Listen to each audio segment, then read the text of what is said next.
자, 점심시간 함께하는 즐거운 방송 D사이트 런치박스 오늘도 시작하도록 하겠습니다. 하반기 첫 거래일, 7월의 첫 거래일, 그리고 이번 주 첫 거래일이고요. 그만큼 저희가 새로운 마음으로 새술은 새 부대에 좋은 내용으로 또 준비를 많이 했으니까요. 많은 관심 부탁드리도록 하겠습니다. 오늘부터 일주일 동안은 제가 단독으로 진행을 또 하게 됐는데요. 많이 외롭습니다. 그래서 여러분들이 채팅창에 많은 의견을 남겨주시면 제가 그 의견들을 보고 또 많이 반영을 하도록 할 테니까요. 채팅창에 많은 의견 부탁드리도록 하겠습니다.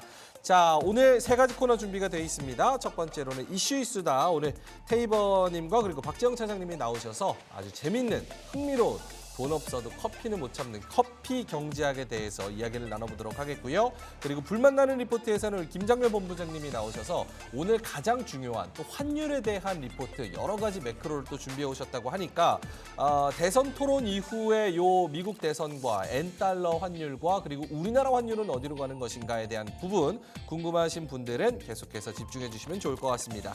자, 그리고 기막힌 투자 한 끼 우리 점심시간에 오르고 내리는 종목들 그리고 앞으로 공략할 수 있는 오후장 공략주까지 여러 가지 이야기들을 나눠보도록 하겠습니다.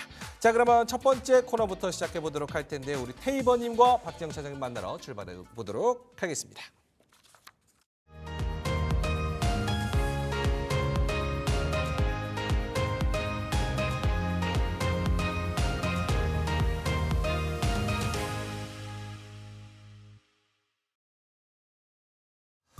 자, 런치박스 런치토크 오늘의 주제는 돈 없어도 커피는 못 참아 대한민국 커피 공화국에 대한 이야기입니다. 전국 카페가 첫 10만 개를 돌파했다는 소식인데요. 이외에 관련된 정보 이야기 나눠보도록 하겠습니다. 자, 우리 유튜버 테이버님 그리고 한국투자증권의 박재영 차장님 나오셨습니다. 어서 오세요.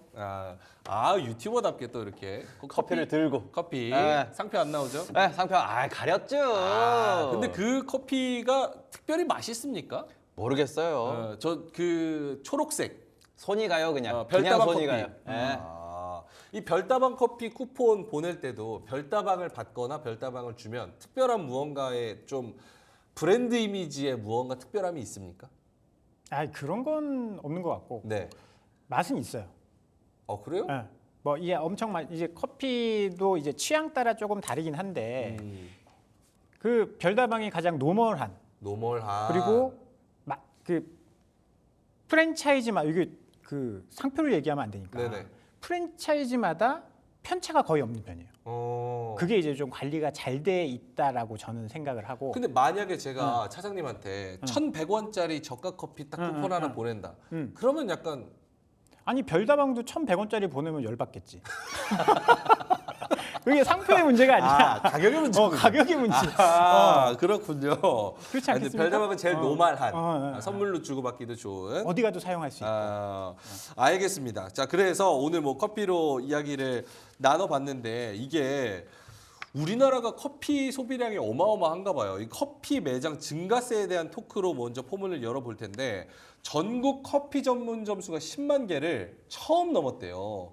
그래서 2022년 말 기준으로 10만 729개, 전년보다 4.5% 늘었고 또 고물가 시대에 1,500원이면 아메리카노 한 잔을 사 먹을 수 있는 저가 커피 브랜드가 선전하고 있다. 그러니까 저가 커피 브랜드가 굉장히 많이 늘어난다는 게 핵심인 것 같은데 여기에 대한 설명을 좀 해주신다면? 일단 보시면은 최근에 우리가 이제 노란 간판이라고 다들 표현을 하는데 백다방부터 시작을 해가지고 여러 이제 커피 브랜드들이 있는데 그런 저가 커피 매장들이 거의 뭐 골목마다 생기고 있습니다. 그래서 이런 부분에 있어가지고 하루 평균 4개씩 늘었다라고 이야기를 하고 있고 이 부분에 있어서 이거 표를 조금 보여주시면은 제가 지금 차트를 띄워놨는데.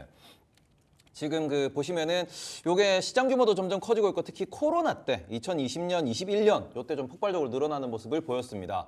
어찌 보면 우리가 이제 해외로도 많이 못 가고 그다음 국내에서 그리고 사람들도 많이 못 만나는 그런 상황에서 커피숍에서 이제 우리가 마스크를 다들 끼고 있어야 되는데 그 부분에서 커피숍에서는 마셔야 되니까 살짝 내릴 수도 있는 그런 부분에서 좀 많이 성장했다라고 보실 수 있고요. 그리고 또 실제로 보시면은 원두 같은 경우에도 이 통계청에 나와 있는 겁니다. 2019년 기준에 5.8% 증가했고요. 2020년도에도 5.4% 증가, 21년도에도 4.7% 증가, 22년도에는 무려 9.5% 증가하는 모습을 보였습니다. 이러다 보니까 우리나라에서는 딱히 뭐 즐길 거리가 없는 그런 부분도 어느 정도 뭐 영향을 미쳤다라고 볼 수 있는 부분이고, 워낙 또 얘기할 만한 곳이 없다 보니까 그런 부분에서 시원하거나 따뜻한 커피숍에 가가지고 사람들이 얘기를 나누면서 이게 조금 이제 편의점보다도 늘어나는 그런 모습을 보였다라고 보시면 될 것 같습니다. 다원구님께서 비싼 만큼의 맛은 아닌 듯 이렇게 말씀해 주셨는데 실제로 저가 커피랑 이런 고가 커피에 대해서 맛의 차이 뭐 이런 거는 있다고 평가되는 편입니까? 그건 없는 것 같아요. 아, 네, 그분 말이 맞는 것 같고 네. 브랜드 그다음에 뭐 약간 그 애플이 비싼 이유 애플이 비싼 이유? 그거랑 좀 근데 스타벅스 네.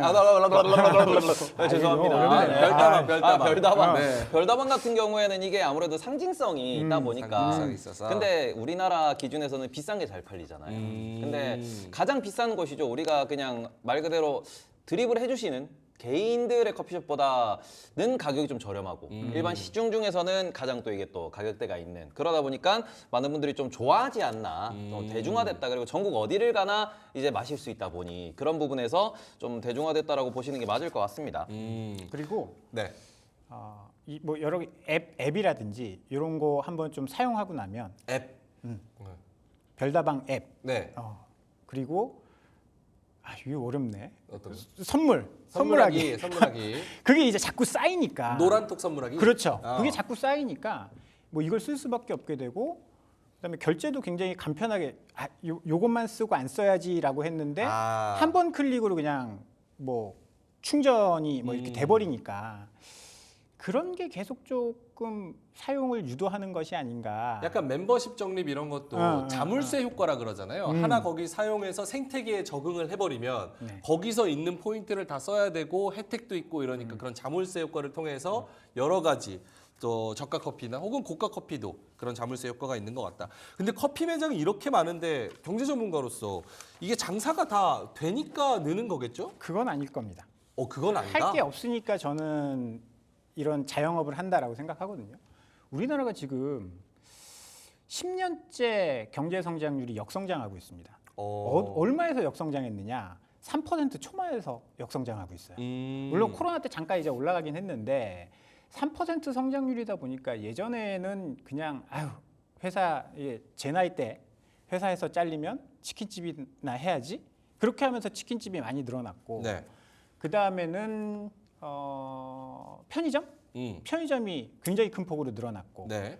그 다음에는 최근 들어서는 이 커피 매장인 것 같아요. 왜냐하면 뭐 이런 얘기 들으시면 화내실 수도 있는데 정치분들께서 아주 특별한 지식이나 큰 자격증, 전문 자격증이 필요한 건 아니다 보니까 제일 만만하다. 네. 어. 사실 바리스타도 국가기관 자격증은 아니잖아요. 심지어 저 바리스타 자격증이 있습니다. 그렇죠. 네.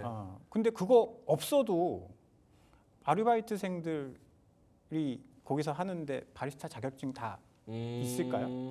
그냥 하기 쉬우니까 우후죽순 늘어난 것이 아닌가. 저는 진입 장벽이 낮아서. 맞아요. 이게 지금에만 나타나는 현상이 아니라 과거부터 그랬습니다. 우리나라 꽤 오랜 기간 성장률 역성장하다 보니까 2000년도 전에는 당구장이었어요. 당구장. 당구장 이거 당구 테이블만 닦을 줄 알면 그렇죠. 차릴 수 있는 거고, 그다음에 2000년도 초반에는 PC방이었습니다. PC방. 맞았죠. PC방도 사실 몇 개 PC 설치하는 정도, 그 정도만 할 줄 알면 되는데 다 사라졌죠.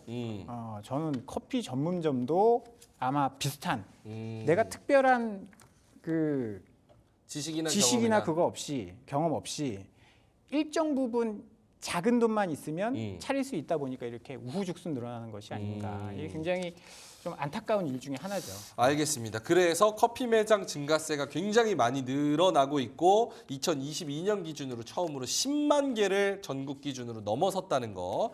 알겠습니다. 미국 버거님께서 커피 너무 맛있어 이렇게 말씀을 하시는데, 테이버님 실제로 우리나라 커피 1인당 소비량이 하루에 한 잔을 넘어섭니까? 네, 지금 현재 통계로 보시면은 1.11잔. 요 정도까지 1.1 올라가 있고요. 리터. 요거는 이제 글로벌 기준에서 약간 통계마다 다르긴 한데 우리나라가 뭐 원두 소비량 기준 1인당 원두 소비량이 2등이다, 뭐 3등이다. 이런 얘기가 나올 만큼 어찌 보면은 이제 커피 없이는 못 사는 그런 민족이다. 카페인 없이는 못 사는 민족이다. 뭐 전 세계에서 제일 열심히 살다 보니까 약간 그러한 이미지가 있는 거 아닌가라고 보시면 될 것 같고요. 근데 문제는 이게 그래서 유지가 잘 되느냐라는 것도 이제 문제가 되는 건 앞서서도 잘 말씀을 해주셨지만 진입장벽이라는 부분은 우리가 이게 투자할 때도 잘 생각을 하셔야 돼요. 우리가 이제 주식 상장사 같은 경우에도 진입장벽이 낮은 산업에서의 그런 뭐 사업을 영위하는 곳 같은 경우에는 지난번에 우리 여기서 또 백종원님 브랜드도 이야기를 한번 한 적이 있는데 핵심이 되는 건 뭐냐 그러면은 진입장벽이 낮으면은 영업이익률이 낮을 수밖에 없어요. 그러니까 진입장벽이 높고 기술이 높으면은 영업이익률이 마진이 높을 수밖에 없고 이게 아니면은 인건비 장사가 되다 보니까 최근에 보시면 인건비가 좀 가파르게 오르는 부분을 보이고 있습니다. 그래서 이런 부분에서는 인건비 부담도 분명히 어찌 보면 이런 산업에 큰 영향을 미치게 될 것이다. 이게 앞으로 결국에는 커피 가격 인상으로도 갈 수 있지 않나. 이런 부분 우리가 조금 생각을 하면서 뭔가 소비를 해야 된다라고 그렇게 말씀드리고 싶습니다. 이 통계가 너무 충격적이네요. 1월부터 5월까지 한국 사람이 커피에 쓴 금액이 2조 원을 넘어섰다. 그래서 1년 전보다도 13%가량 더 늘었다. 야, 커피를 어마어마하게 마시는 것 같습니다. 실제로 옛날에도 커피를 좀 많이 박정 차장님이 좀 잘 아시는 이야기로 데니안 대리님께서 맞아, 예전에는 커피숍에서 파르페 먹고 쌍화차에 계란 올려주고 전화까지 이용했는데 이렇게 말씀하셔서 실제로 옛날에도 이렇게 커피를 많이 먹었나요? 나 때는 말이죠. 네. 나 때는 말이죠. 파르페 먹었죠. 파르페. 파르페 막 4,000원씩 했는데. 다방에서? 99년도 99년도. 거기 이름이 다 민들레 영토 이런 거.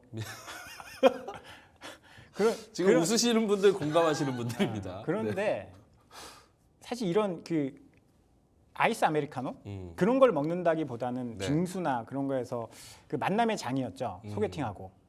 소개팅하고. 그리고 이제 본격적으로 제가 이 아이스 아메리카노를 먹기 시작한 거는 입사해서 2005년도. 그때 이제 이디야 같은데 그런 데가 굉장히 많이 생겨나고 스타벅스가 그 전에 생겨났지만 한국에서 막 그렇게 유명하진 않았었던 것 같아요. 근데 이제 그때부터 급격하게 이제 성장하기 시작해서 저는 한 달에 한 10만 원 정도 쓰는 것 같아요. 한 달에 커피로만 10만 원? 커피로만. 네, 커피로만. 왜냐하면 이 여의도 생활은 점심을 먹으면 무조건 커피를 들고 들어가는 그런 문화입니다. 그러다 직장인분들 대부분 또 그런 경우가 많죠. 무조건 한 잔. 저는 평균 2잔. 아침에 한 잔, 점심에 한 잔. 그래서 이것도 무시 못하는 금액이에요. 그렇죠. 이렇게 커피 소비량이 굉장히 많이 늘어나는 거는 어디에서 좀 기인할 수 있어요? 한국인의 과로 혹은 뭐 친분을 뭐 나타낼 수 있는 친밀감의 척도 뭐 이런 매개체 이런 걸로 생각을 할 수 있을까요? 일단은 우리가 만나서 누구랑 얘기한다 그러면은 어디 들어가서 얘기하자. 그럼 어디 들어갈까? 그러면은 밥집 아니면 커피숍? 카페죠. 그렇기 때문에 그 부분도 어찌 보면은 우리나라의 그런 이제 대화 문화에 있어가지고 커피가 차지하는 부분이 매우 높다라고 좀 보셔야 될 것 같고, 그다음에는 커피 같은 경우에는 이게 부담이 없습니다. 우리가 음료수를 먹고 이러면 요새 우리가 다들 웰빙 시대를 살다 보니까 이게 당이 들어 있는 걸 또 많이 신경 쓸 수밖에 없고, 네. 그러니까 또 제로 음료들도 많이 유행을 하고 있는데. 그 부분에 있어서 커피도 저는 일종의 중독이라고 생각을 하거든요. 제가 하루에 커피를 샷 기준으로 한 4샷, 5샷 뭐 이렇게 마시다 보니까 저는 아예 집에다가 기계를 들였어요. 예, 그래가지고 이제 집에서도 많이들 내려 드시는 걸로 알고 있는데 그 부분에 있어서 커피 소비가 점점 어찌 보면은 요것도 먹고 저것도 먹고 단 것도 먹고 쓴 것도 먹고, 근데 물 대신에 마시기에 가장 좀 편안한 게 저는 커피이지 않나라고 생각을 합니다. 그래서 그런 부분에서 건강도 생각을 하고 얘기도 해야 되고, 그리고는 또 뭔가 또 입이 심심할 때마다 뭔가 이제 입에 들어가야 되는데 거기에서 가장 대중적인 게 아무래도 커피가 되었다라고 보시면 될 것 같습니다. 실제로 커피 전문점 요 앱 설치자 및 사용자 현황 이런 걸 보면 어디가 지금은 제일 잘 나갑니까? 이 커피 전문점 보니까 뭐 스타벅스도 있고 메가커피도 있고 뭐 백다방도 있고 여러 가지가 있는데 어떤 트렌드가 있고 어디 앱이 좀 잘 나간다고 봐야 되는지 그거 한번 보여주시면 좋을 좋을 것 같습니다. 일단 기본적으로는 별다방이 가장 잘 나간다라고 보셔야 되고요. 그리고는 우리가 이제 가장 이제 많이 쓰는 쪽이라고 보셔야 되는데 투썸 같은 경우에는 보시다시피 CJ 계열이었었고 과거에 네. 그때 그래서 우리가 CJ 포인트에서 많이 유행을 했는데 지금 또 다른 상업펀드로 팔렸죠. 이제 이런 부분에서는 이게 이제 회원 모집을 해가지고 이걸로 이제 지속적으로 매출을 일으키고 반복적으로 매출을 일으키기 위해서 여러 이제 그 브랜드에서 이런 걸 시도하고 있고 저는 약간 충격적인 게 이게 왜냐면 저희 집 근처에 큰 브랜드죠. 커피빈이라고 있습니다. 네. 근데 거기가 지금 어떻게 하냐 그러면 50% 할인 행사를 해요. 오. 모든 음료 50% 할인 네네. 행사. 근데 그 지점만 좀 특별하게 하고 있는데 그러면서 계속해서 이제 오는 사람들한테 계속 이제 어플 가입을 유도를 하고 어플에 가입하라고 이야기를 하는데 이 어플이라는 게 또 젊은 사람들 기준에서는 많이들 좀 익숙하게 쓸 수 있겠으나 약간 연세가 있는 분들 같은 경우 이게 좀 불편하다 보니 그렇죠. 이런 부분에서 지금 선점 효과 기준으로 놓고 보시면은 앞서 말씀을 해주신 대로 우리 별다방이 선점 효과가 가장 크다 이렇게 좀 보시는 게 맞을 것 같습니다. 별다방의 선점 효과가 크다. 지금 저 그래프와 데이터를 보니까 5개 중에, 그러니까 앱 사용자가 가장 많은 5개 중에 컴포즈 커피, 백다방, 메가커피 이렇게가 좀 저가 커피 대표 주자들 아닙니까? 근데 저 중에서 저렇게 저가 커피가 흥행하고 있다는 거는 최근에 많이 늘어나고 있다는 거는 경제는 안 좋은데 커피는 포기 못 하겠다. 이런 현상으로 봐도 되겠습니까? 그렇게 봐야 되겠죠. 스타벅스 기준으로 왜요? 이 정도는 얘기해도 괜찮습니다. 데이터가 나갔으니까. 스타벅스 기준으로 이제 아메리카노 한 잔이 4,500원이잖아요. 네. 이게 사실 좀 부담스러운 가격이에요. 근데 지금 뭐 메가커피 같은 경우에는 2,000원에 거의 1리터를 주는 걸로 알고 있거든요. 저도 주말에는 집 앞에 있어서 와이프랑 둘이 한 잔 먹어야 되는데 요거 1리터짜리 하면 나눠 먹을 수 있거든요. 그렇게 해서 자주 사용하는 편이거든요. 네. 그래서 가격적인 측면에서 너무 합리적이다. 근데 뭐 저기는 이제 제가 봤을 때는 컴포즈 커피, 메가 커피 이런데 성장률이 굉장히 높은 것 같아요.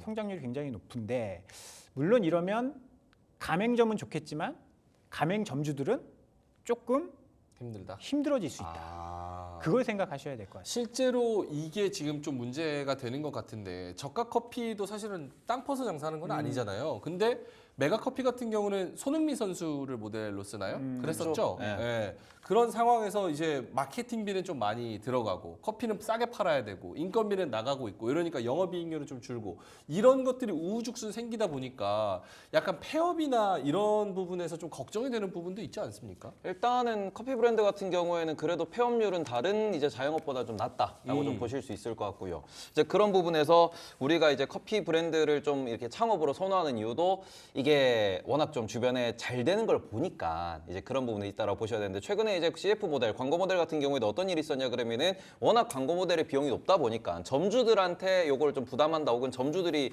우리가 먼저 좀 십시일반해서 그 광고 모델을 모시고 싶다 이런 일이 뭐 발생했던 만큼 이게 브랜드 가치에 있어가지고 브랜드 가치가 어느 정도로 유지가 되는가 이것도 프랜차이즈의 가장 좀 중요한 요소이기 때문에 그런 부분에서는 점주도 약간 고민을 많이 할 수밖에 없는 부분이고 그리고는 또 논란이 발생하는 거는 영업이익률이 너무 낮다 보니까 이게 각각의 커피나 이런 빨대 같은 것도 이게 본사를 통해서만 주문을 해야 되는 그런 시스템입니다.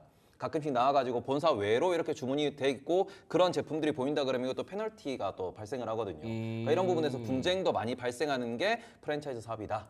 이렇게 보실 수 있죠. 실제로 치킨도 그렇다면서요. 프랜차이즈 이렇게 내면 치킨 소스, 특히 막 좀 그 브랜드의 시그니처 소스는 그 프랜차이즈 본사에서만 나오는 거잖아요. 그럼 다른 대체제가 없으니까 본사에서 그 소스를 받아야 되는데 그 소스 가격이 굉장히 높아서 본사가 그걸로 돈을 번다. 그렇죠. 본사는 인테리어 할 때 한번 드는 돈. 크게 땡기고 네. 그다음에 소모품 가지고 이제 장사를 하는 거라서 제가 알기로는 뭐 종이컵 하나도 본사에서 다 받아야 되는. 그래서 가맹점주들이 굉장히 힘들다라는 이야기를 많이 좀 들었고요. 그래서 저런 저가 커피 매장이 자꾸 늘어나는 것들 걱정스럽습니다. 저는 그 예전에 이제 편의점이 2015년도에 주가가 굉장히 좋았거든요. 네. 뭐 BGF 리테일이라든지 GS 리테일이라든지 이런 쪽들이 2015년도에 어마어마하게 상승했습니다. 뭐 마트가 없어지고 편의점에서 장을 본다 뭐 이런 맞아요. 얘기 나왔고. 맞아요. 동네 슈퍼들을 다 잡아먹고 편의점이 성장하던 시기였거든요. 그때 이제 편의점의 기존점 성장률이라고 하죠. 그게 뭐 2014년도에는 35%씩했습니다. 네. 그러다 보니까 우후죽순 저기 표에 보시다시피 14년도부터 급격하게 늘어나기 시작했거든요. 근데 좌측표에 보시면 성장률이 높은 것 같지만 저게 코로나 때 일시적으로 높아진 거고 네. 올해는 지금 뭐 한 3% 6% 성장해서 보합까지 내려왔습니다. 저기 좌측표에 그 2019년도의 성장률을 보시면 기존점 성장률이 마이너스였습니다. 왜냐하면 점포가 워낙 많이 늘어나다 보니까 저희 아파트 단지만 하더라도 편의점이 3개 있었거든요. 네. 근데 하나는 폐점을 했습니다. 편의점이 폐점하고 뭐가 들어갈게요? 뭐가 들어갔어요? 저가 커피가 저가 커피가. 저가 커피가 들어왔습니다. 아하. 그래서 저런 상황이 조금 우려된다라는 거죠. 약간 오늘의 핵심은 이건 것 같아요. 이전에 여러 가지 디저트들이나 그런 핫한 사업 아이템들이 있었잖아요. 뭐 대왕 카스테라 그렇죠. 맞나? 대만 카스테라인가요? 대만 카스테라, 벌집 아이스크림, 네. 탕후루 뭐 이런 것들이 있었잖아요. 근데 그게 한번 이게 트렌드가 정말 빠르게 피크를 치고 그 다음에 이제 또 폐업하는 가격이 굉장히 많이 늘어나는 그런 상황이었는데 요것도 저가 커피도 그 하나의 일환으로 생각할 수가 있느냐, 공급 과잉의 하나의 피크로 가고 있는 걸로 생각할 수가 있느냐, 혹은 이게 아예 그냥 대한민국의 트렌드여서 저가 커피가 앞으로도 계속 성행할 것이냐에 대한 의견을 묻고 싶은데 어떠세요? 일단 아메리카노는 거의 뭐 20년째 베스트 디저트라고 볼 수 있는 부분이다 보니까 커피라는 산업 자체는 죽지 않을 거다라고 볼 수 있을 것 같습니다. 다만 그 부분에서 이제 유행하는 그러한 이제 우리가 최근에 이디야도 보시면은 이디야가 꽤나 많이 올드해졌다라고 이렇게 평가하는 분들이 많이 늘어났고요. 이디야가 네, 이디야보다는 요새는 컴포즈나 아니면 백다방 같은 걸 더 많이 언급되는 이유가 뭐냐 그러면은 이디야가 더 이상 우리나라의 골목 상권에 들어갈 만한 곳이 없거든요. 그러니까 이게 프랜차이즈 사업이다 보니까 결국에는 우리 프랜차이즈의 그 끝에는 어떻게 되냐 그러면은 전국으로 확산됐다가 결국에는 프랜차이즈 중심에서 이런 뭔가 좀 지원이나 이런 것들이 좀 서서히 약해지다가 결국 프랜차이즈 자체가 없어지는 그런 방향을 많이 좀 나타내다 보니까 커피 사업은 괜찮을 거다. 다만 저기 지금 사진에 나와 있다시피 우리가 뭐 마카롱도 마찬가지고요. 네. 뭐 약과도 한때 유행을 했었고요. 그렇네요, 약과. 그다음에 우리가 핫도그도 있었죠. 핫도그 같은 경우에도 명랑 핫도그 한참 붐하다가 골목마다 핫도그 집이 생겼다가 결국에는 그게 다 살아남는 곳만 살아남는 이런 식으로 약간 구조조정이 일어난다라고 보시면 될 것 같아요. 그래서 그런 부분에서 커피의 구조조정은 좀 우리가 생각하기에는 좀 어렵지 않나. 왜냐면 커피라고 하는 그 상징성과 그다음에는 우리가 매일 마신다는 것과 대화할 수 있는 공간이라는 점 때문에 그거는 없어지지 않을 거다라는 점에서는 커피는 괜찮지 않을까 이렇게 생각합니다. 뭔가 유행을 타서 공급 과잉에 대한 피크는 찍을 수 있을지언정 저것처럼 크게 유행 타가지고 많은 곳들이 뭐 창업했다가 폐업하고 이런 상황은 안 나타날 것 같다. 박재원 차장님 어떠세요? 그렇죠. 탕후루는 제가 2012년도에 처음 먹어봤거든요. 2012년도요? 네. 중국에서? 어디서 드셨어요? 차이나타운. 차이나타운에서. 네, 인천 차이나타운 가면 공갈빵이랑 탕후루랑 유명하죠. 그때 팔았어요. 그래서 특히 그때 탕후루는 사과 탕후루가 통사과 탕후루가 아마 유명했을 거예요. 뭐 정확히는 기억은 안 나는데 네. 야, 이런 게 있었구나라고 했는데 12년 뒤에 갑자기 이게 뻥 떠버린 떠져가지고 건데 이게 탕후루가 뜨기 직전에 네. 2017년, 18년도에 제가 건대에서 건대 앞에 포차 거기 있는 데서 자양동. 네, 거기에서 이게 탕후루 장사를 하시는 분을 이제 만났는데 네, 만나가지고 거기서 딸기 탕후루를 먹어봤어요. 먹었는데.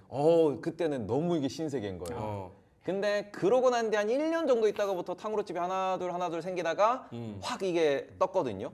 근데 이제 그 처음에 그럴 때 우리가 생소하다라고 할 때는 사람들이 신기하다고 먹어보는 건데 이게 갑자기 또 붕업되니까 제가 얼마 전에 가봤거든요. 그 집 없어졌어요. 없어졌어요. 예. 이게 젊은 분들과의 차이인 것 같아요. 어. 저는 그걸 딱 먹고 이빨 다 아작나겠다. 그 생각했거든요. 그러니까 마라탕 먹고도 속 다 베리겠다. 이거 위장 날라간다. 근데 그러면서 마라탕 먹고 탕후루 먹는 게 트렌드라잖아요. 젊은 그러니까 분들이. 어린 아이들, 네. 어린아이 그러죠. 우리 아이들은 절대 못하게 합니다. 그래요? 네. 탕후루를 집에서 그냥 한번 해줘봤어요. 어. 맛 없을 것 같은데. 맛이 없었지. 맛이 없었지. 네, 했는데. 왜냐하면 그러면 오래 갈 수 없다라는 거예요. 아. 그러면 오래 갈 수 없다라는 겁니다. 카스테라도 매일 먹을 수 있는 게 아니잖아요. 대왕 카스테라 막 아빠가 매일 사와가지고. 그렇죠. 근데 커피는 매일 먹으니까. 매일 먹으니까 없으면 힘들고 이게 커피가 우리나라에 조선 시대부터 있었잖아요. 가베. 네. 조선 시대부터 두 분 몇 년생이세요? 예. 네. 쭉 있었던 거기 네. 때문에 이 커피 자체가 사라진다 그럴 일은 전혀 없고 프랜차이즈가 계속 교체가 되지 않을까 그렇게 좀 이 니즈가 유행보다는 확실히 조금 더 콘크리트하기 때문에 그러니까 우리가 만났을 때 가는 커피숍 그리고 경제가 어려우니까 먹을 수 있는 그런 커피 뭐 이런 것들이 트렌드가 조금 더 니즈가 명확하니까 이전 유행과는 조금 다른 양상을 띌 것이다. 알겠습니다. 자, 그럼 마지막으로 두 분이 이제 경제 전문가시잖아요. 그러면 원두 가격이 국제적으로 급등하고 있다는 그런 얘기가 있습니다. 국제 예. 커피 원두 1톤당 가격이 지금 나오고 있는데요. 로부스타랑 아라비카가 나오고 있습니다. 베트남, 브라질 등 원두 생산지 이상기후 여파. 그러니까 지금 뭐 폭우 아니면 폭염 아니겠습니까? 그래서 이상기후 여파로 생산량이 줄어들었다. 식품업계는 커피 제품 가격 인상으로 비용 상승에 대응에 나섰는데 하반기에 커피 가격 도미노 인상이 불가피하다는 전망이 나온다. 여기 관련돼서 우리가 투자나 혹은 뭐 조심해야 될 부분, 아이디어 얻을 부분 뭐가 있습니까? 박재영 차장님부터. 원두 가격이 오르면 브라질 브라질 주식을 사야죠. 브라질 주식을 삽니까? 원두 가격이 오르면? 왜냐하면 이제 원두 가격이 오르면 이제 브라질에서 많이 생산되니까 네네. 이제 그런 이야기들이 뭐 비가 많이 오면 브라질에 투자해라 뭐 그런 책도 아마 있었을 거예요. 브라질에 비가 오면 스타벅스 주식을 사라? 네. 스타벅스 주식을 사라였나? 하여튼 뭐 그런 네네. 책이 있었을 거예요. 뭐 근데 저는 이제 브라질이라는 나라에 투자하고 싶진 않고 음. 주가는 좀 많이 올랐더라고요. 스타벅스 주식이 많이 좀 떨어졌습니다. 물론 원가에 영향을 주긴 하겠죠. 커피 가격이 오르면 그러면 스타벅스는 가격을 올릴 겁니다. 올려도 사 먹으니까. 그렇죠. 그럼 저는 브라질에 투자하는 것보다 스타벅스. 원두 가격이 올라서 떨어진 스타벅스 주식을 사는 게 장기적으로 조금 더 합리적이다. 왜냐하면 우리 식음료주들도 그렇잖아요. 네. 그 원가가 올라가면 제품 가격 올리고 그런데 국제곡물 가격 떨어져서 원가가 떨어지면 제품 가격 내리나요? 안 내리죠. 안 내리죠. 이러면서 마진을 키워가거든요. 스타벅스도 뭐 원두 가격이 올라서 주가가 떨어졌다? 그러면 매수할 수 있는 타이밍이지 않나 그렇게 봅니다. 아니 원자재 투자로 애초에 그냥 이 원두에 대해서 투자할 수도 있잖아요. 그러니까 이상기후가 앞으로도 더 심해질 것이라는 전망이 있는 만큼 무언가 여기 원자재에 대한 투자도 개인적으로도 할 수 있습니까? 혹은 개인 투자자가 접근하기 매우 힘듭니까? 원자재 관련된 선물에 투자하는 ETF, ETF 뭐 쪽. 그런 것들 찾아보시면 있죠. 그런 근데 것도 배당 줘요? 원자재 선물이 배당을 주느냐? 그건 제가 모르겠습니다. 안 줍니다. 안 주죠, 안 주죠. 근데 지금 차트 제가 띄워놨는데 늦었어요 들어가기에. 왜요? 보시면은 LME에 있는 이제 커피 원두 이 선물 차트인데 이미 이제 코로나 이전 대비로 거의 한 3배 정도 뛴 상황이고요. 이런 상황에서 여기서 이제 이미 선반영을 많이 했다. 원두에 대한 이슈는 작년부터도 계속 이제 언급이 되던 부분이다 보니까 이게 농산물 투자 같은 경우는 어려운 게 날씨에 대해서 기후에 대해서 우리가 뭐 배팅하는 것도 어렵지만 그 부분을 미리 이게 슈퍼컴퓨터를 돌려가지고 계산을 하신 분들이 미리 포지션을 잡아버리기 때문에 요거는 이미 1년 전부터 원두 가격은 폭등을 하고 있었다. 지금 들어가시기에는 좀 늦을 수 있다라고 보실 수 있을 것 같고, 그러니까 우리가 지금 다 많이들 생각을 하실 거예요. 국내에서 그래서 뭐 보면은 뭐 맥널티라든지 아니면은 우리가 투자를 한다라는 측면에서 동서라든지 그리고는 뭐 많은 그런 기업들에 대해서 생각을 하실 수 있는데 우리나라에 원자재 관련된 투자에 있어가지고 히토류도 마찬가지고 리튬도 마찬가지고 철광석도 마찬가지고요. 항상 말씀드리는 거는 그래서 우리나라가 커피 농장을 들고 있는 기업이 있습니까? 혹은 우리나라의 기업들 중에서 커피 선물까지도 투자를 하면서 해지를 하면서 이런 커피 원두 생산하는 기업이 있습니까? 그러면 없어요. 대한민국에 있는 기업들의 가장 이제 어찌 보면 약점이라고 볼 수 있는데 네. 원자재에 흔들릴 수밖에 없는 사업 구조를 갖고 있는 게 우리나라예요. 그러니까 미국 같은 경우에는 그 부분에 있어서 선물 트레이딩을 전문적으로 하면서 이런 부분에서 약간 해지도 걸어놓으면서 기업의 안정성을 추구하는 기업들도 많은 반면에 우리나라 같은 경우에는 이런 데에 있어가지고 좀 보수적이죠. 그러니까 뭐 적자를 보면 적자를 보는 거고 흑자를 보면 흑자를 보는 거다 이런 식으로 해가지고 대응이 좀 안 되는 기업들이 많다 보니까 이런 부분에서 국내에서는 투자할 만한 기업이 좀 없다라고 보실 수 있고요. 글로벌로 놓고 보시면은 스타벅스도 아까 말씀을 해주셨는데 그 외에도 우리가 많이들 알죠. 네슬레. 네슬레도 상장이 돼 있습니다. 네슬레 같은 경우에도 우리가 커피 관련돼 가지고 뭐 투자 아이디어로 연결할 수 있다. 최근에 이제 코코아 가격도 많이 올라 있는데 네슬레는 거기에도 포함되는 것이기 때문에 이렇게 보실 수 있고 그다음에 레스토랑 브랜드라고 있습니다. QSR로 티커를 아마 기억을 하고 있는데 QSR. 네, 우리가 알고 있는 브랜드 중에서는 버거킹. 그리고는 북미 지역에 계신 분들 같은 경우는 티모튼이라고 해가지고 도넛이랑 커피를 파는 그 브랜드를 보유하고 있는 기업이기 때문에 이런 부분이 한국에도 들어왔죠, 티모튼. 네, 얼마 전에 진출했다라고 이야기가 나온 그런 기업입니다. 네. 그래서 그런 브랜드 같은 경우에는 우리가 뭐 던킨 도너츠라고 생각하시면 될 것 같아요. 그러면서 커피와 도넛을 이렇게 들고 다니는 그런 곳이니까 이런 데가 원두 관련돼 가지고 투자 아이디어로 조금 연결은 지을 수 있다. 다만 앞서서도 말씀을 드렸지만 스타벅스가 최근에 IR에서 이런 얘기했습니다. 우리가 가격을 더 이상 올리기가 힘들 것 같다. 소비자들이 더 이상 우리 브랜드를 찾지 않고 그 다음에는 이게 소비 여력이 많이 떨어진 상황이기 때문에 네. 그러다 보니까 우리가 실적 전망치를 조금 낮춰야 될 것 같다는 이야기를 실제로 하고 있는 그런 모습을 보이고 있습니다. 이건 맥도날드도 마찬가지고 전반적으로 이제 글로벌적으로 고금리에 의해서 소비가 줄어들고 있다 보니까 이러한 브랜드에 투자하는 것 자체도 조금은 조심스러운 게 현재 상황이다. 경기 침체라는 게 점점 다가오고 있다 보니까 이 부분에 있어서 뭐 금리 인하라는 특단의 대책이 아직까지는 우리 눈에 가시성을 띄지 않기 때문에 그런 부분에서는 이런 투자가 지금은 조금은 조심해야 되는 단계인 것 같다. 이런 말씀도 드리고 싶습니다. 무언가 핫한 트렌드기는 하지만 투자 아이디어를 찾으려고 해볼 때는 명확하게 보여서 우리가 노려볼 수 있는 거는 별로 없는 것 같다. 그리고 이미 벌써 주가에 반영된 부분도 원자재 가격은 좀 원두가 많이 올랐다는 거. QSR이 패스트푸드 대신에 쓰는 얘기네요. 퀵 서비스 레스토랑 네, 그래서 이라는 뜻이네요. 많은 브랜드들을 보유하고 있고 미국 내에서도 순위권이다라고 보시면 될 것 같습니다. 알겠습니다. QSR 퀵 서비스 레스토랑.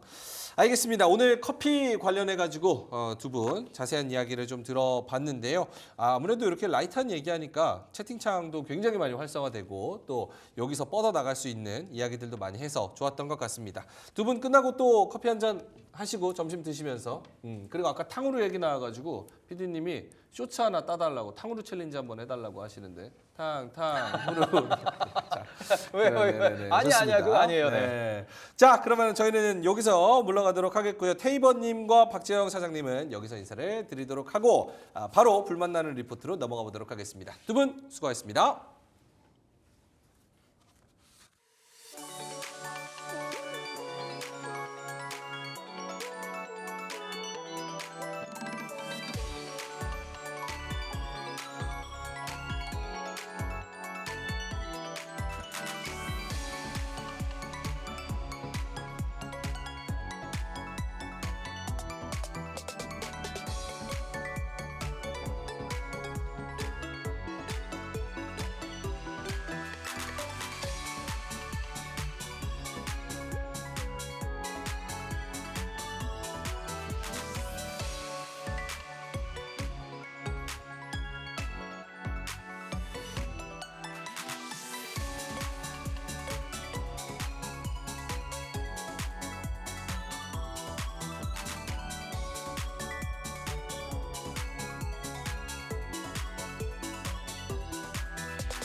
자, 오늘의 리포트는 세 가지입니다. 불만나는 리포트, 대신증권, IBK 그리고 키움에서 나오는 리포트인데요.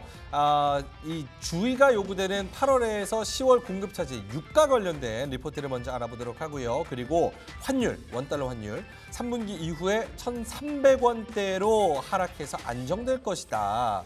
그리고 키움에서 나오는 리포트는 종목인데요. 이수페타시스 얘기 한번 해보도록 하겠습니다. 자, 그러면 김장열 본부장님 한번 모셔볼 텐데요. 유니스토리 자산운용 투자 전략 김장열 본부장님 나오셨습니다. 어서 오세요. 네, 안녕하세요. 오늘은 밸런스가 굉장히 좋습니다. 유가, 환율, 그리고 종목 이수페타. 네, 아무래도 주말을 지나다 보니까 네. 종합장이 많이 나오더라고요.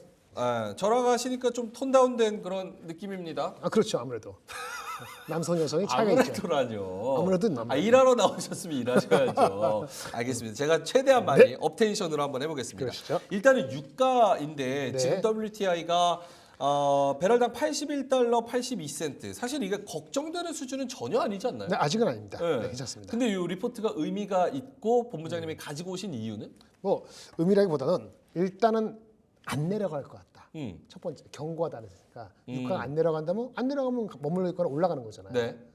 금리 인플레가 내려가면 금리 인하 좋은 건데 혹시 CPI 연결될 수 있는 유가가 튀면 어떨까 이 생각을 하고 있었는데 마침 리포트가 그럴 가능성을 슬며시 보여줬어요.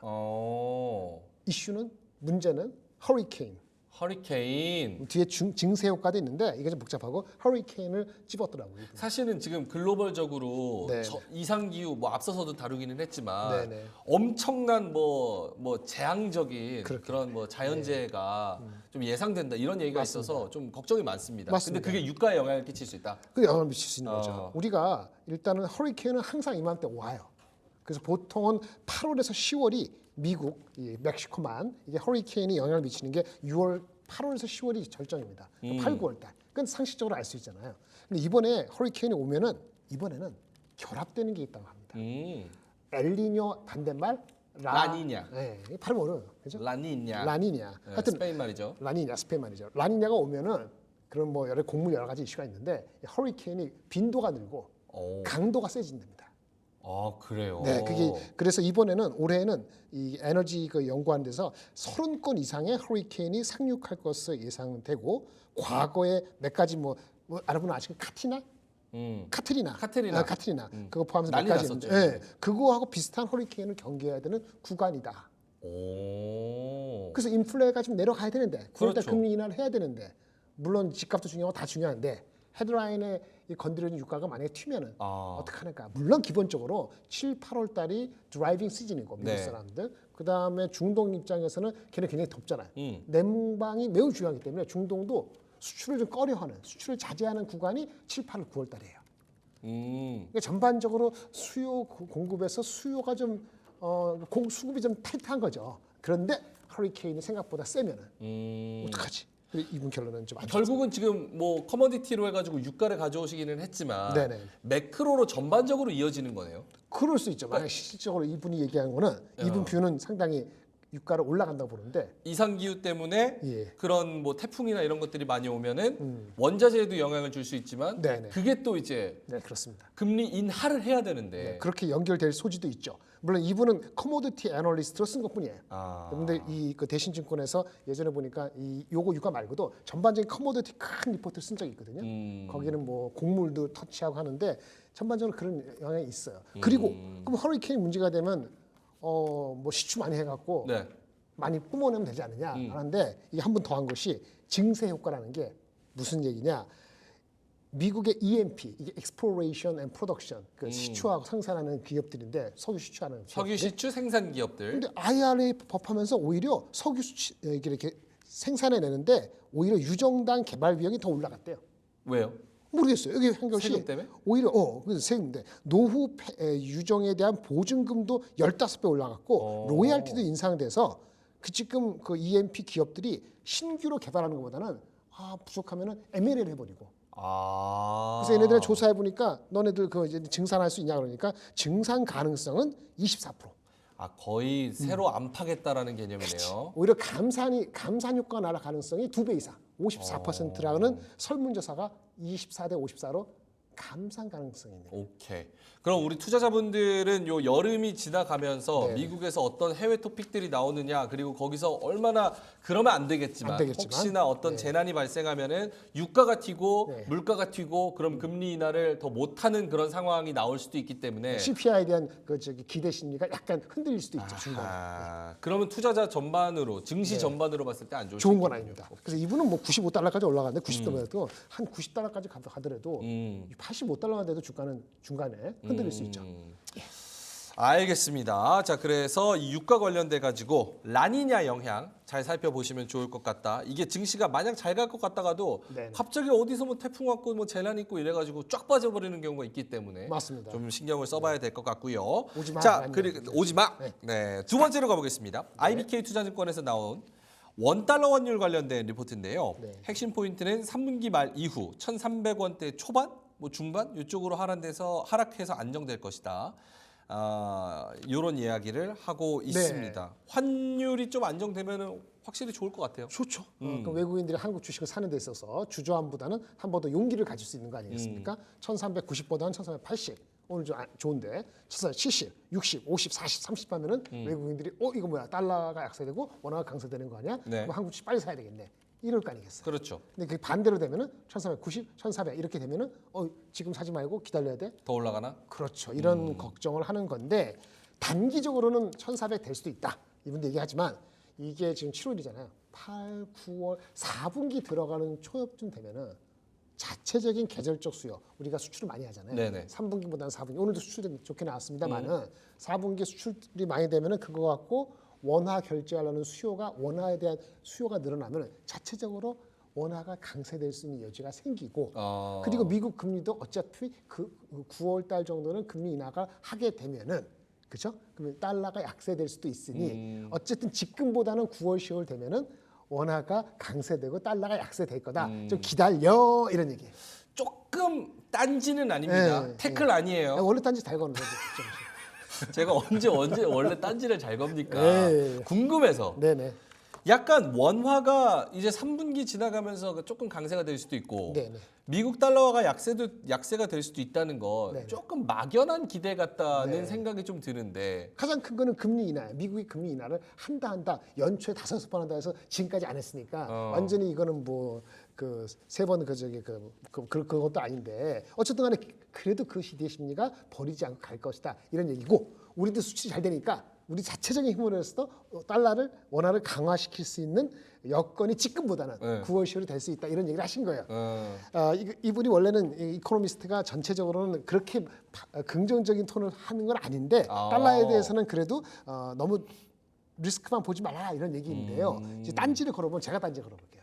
지금 당장에는 우리 원화가 스스로 강세가 될 수 있는 여건이 있느냐 이걸 빼놓고 하면 네. 외부 여건이잖아요. 네, 그렇죠. 유로가 약세되고 그다음에 중국이 약해서 위안화가 약세가 되다 보니까 우리도 원화도 같이. 약세된 거죠. 근데 최근에는 뭐죠? 한 달 사이에는 엔화가 초저로 가고 있다는 게 1달러 154, 6 하다가 160 넘었잖아요. 네. 이게 엔화가 조금 신경이 쓰여서 초엔저. 그치. 이분이 얘기한 9월까지 못 기다리고 엔저 때문에 달러 대비 그 원화가 강세가 원화 약세가 원화 약세가. 좀 더 갈 소지가 있지 않을까 지금 신경이 좀 쓰여요. 그래서 오히려 이거보다는 단기적으로는 엔화가 초조엔이 조금 수그러들길 바라야 되는데 아까 말씀하신 건데 트럼프가 대통령이 되면은 더욱이 네. 그 국채 발행을 더 하고 재정은 신경도 안 쓸 것이고 그렇죠? 그렇게 되면 어떻게 돼요? 바이든 정부는 그거 공격하기 위해서 어떻게 되죠? 바이든 정부도 돈을 더 풀 것이고 그렇죠. 근데 이제 또 국채는 발행할 것이고 이렇게 되면은 일본한테 금리 인상 시키지 마. 좀 기다려. 일본은 금리 인상을 하려고 했는데 지금 못 하는 거잖아요. 그렇죠. 미국 입장에 미국 국채를 사줄 수 있는 사람이 약해지면 없으니까. 안 되니까 그런 압력, 정치적인 인플리케이션이 들어가면은 엔저가 생각보다 지속이 되면은 달러 강세가 지수는 걱정이 된다. 이런 알겠습니다. 얘기가 있었어요. 그러니까 여기 원달러 환율이 지금 환율에 대해서 저희가 어느 경제 방송 가나 항상 이야기를 하잖아요. 1,400원 넘냐, 맞습니다. 이게 괜찮냐, 안 괜찮냐. 근데 이게 3분기 지나가면서 안정화는 될 거긴 한데 그렇죠. 그 요인으로서는 우리가 수출 잘하고 맞아요. 미국이 금리 인하 해줄 거니까 네. 가 근건데 그렇죠. 본부장님의 사견을 여기다가 살짝 끼워 넣자면 지금 엔저가 좀 심화돼서 그렇죠. 달러당 160엔 넘어버렸다는 거. 네네. 이게 굉장히 중요한 또 변수가 될 수 네. 있다. 그리고 금리 인하가 9월달에 100% 자신하지 못하죠. 그렇죠. 9월달에 해준다고 누가 약속했습니까? 해줄 것처럼 하면서 가서 안 해줄 수도 있죠. 그러니까. 그러니까 충분히 데이터가 인플레이션 데이터가 낮아지는 게 중요한데 그래서 다음 주에 나오는 6월 CPI가 또 다시 매번 반복되는 이슈가 중요합니다. 알겠습니다. 저랑 본부장님 지금 뭐 채팅을 읽어보니까 너무 둘이 붙어서 같이 하는 게 많은 거 아니냐 이런 네. 얘기를 하는데 사귀냐고 또 그러는데 사귀냐고는 그런 채팅은 없습니다. 아, 그래요? 네, 알겠습니다. 설레발. 뭐 케미가 좋으니까 네, 저는 네. 함께하는 거 좋습니다. 자, 특히 함께하는 거 좋은 이유. 종목에 대한 리포트를 또 네. 갖고 오셔서 좋은 이야기를 해주시기 때문인데요. 세 번째는 키움증권의 리포트인데 많은 분들이 관심이 있으신 우리 기판 이수페타시스 요거를 가져오셨습니다. 네, 핵심 포인트 중국 법인 쪽으로 MLB 쇼티지 심화. 예. MLB 요거 야구 아닙니다. 네, 어떤 MLB 아니고. 분들은 막 야구인 줄 아는데. 멀티레이어 보드. 네, 멀티레이어 보드 요거 HBM 관련돼 가지고 앞으로 미래 반도체 기판인데 쇼티지가 심화되는 현황이 확인되는 부분에서 이수페타시스를 더 긍정적으로 볼 수 있다. 네네네. 일단 제목을 보실까요? 조연에서 주연으로. 아 이름 잘 지셨네요. 근데 이 리포트가 나온 배경이 사실은 키움증권이 오늘 발간한 거죠. 중국 공장 탐방 리뷰를 해가지고 좀 전에 앵커님 얘기하신 것처럼. 네. 근데 지난주 금요일 날 비슷한 리포트가 몇 개 나오긴 했어요. 그래서 보니까 중국 공장들을 다 애널리스트 좀 주요 애널리스트 불러서 갔다 왔나 봐요. 지난주에. 거기에 대한 리포트를 발간한 거죠. 그래서 사실은 리포트 내용이 아주 새로운 게 뭐 something very new는 사실은 없어 보여요. 네. 근데 애널리스트 자신감 생겼겠죠. 회사가 이렇게 해가 적극적으로 나서고 내용을 들어보니까 그럴싸하고 말되고 2분기 실적도 예상보다 나쁘지 않고 더 좋을 것 같고 그러니까 리포트를 어차피 쓸 거면 이때 갔다 온 계기를 쓰는 게 맞죠. 근데 문제는 최근에 주가가 좀 올랐잖아요. 네, 그러니까 이렇게 리포트가 비슷한 걸로 똑같은 걸로 나올 때는 주가는 잘 안 가요. 네, 그거는 참고하시기 바라고요. 일단 리포트 내용 중에서는 PQC 했어요. PQC. 네, P 본다는 P가 아니고 네. 프라이스가 올라갔다는 얘기예요. 가격은 올라가고. 네, 뭐 근데 사실은 2년 전보다 50% 올랐고 지금보다도 한 두세 배 더 뛴다는 얘기고요. C는 Q는 물량이 많아야 되겠잖아요. 수요가 좋으면은 수요에 대응할 수 있는 준비가 다 됐다는 거예요. 지금 공장은 하나인데 두 번째 공장이 1공장만큼 되는 게 준비돼 있다. 언제든지 대비된다. We are ready. 자신감이죠. 그러니까 지금 당장의 수치보다도 미래에 대한 수치가 확 올라갈 수 있는 레버리지 효과가 있다. 네. 프라이스 올라가는데 Q가 준비됐다면 좋은 거잖아요. 그리고 코스트는 뭐 그냥 전기로 절감 얘기했는데 어쨌든 PQ가 좋으니까 전망이 좋은 거예요. 2분기 실적도 괜찮고. 근데 올해 주가 기준으로는 PER이 한 35배 돼요. 쌀까요 비쌀까요? 이렇게 느낌 많아요.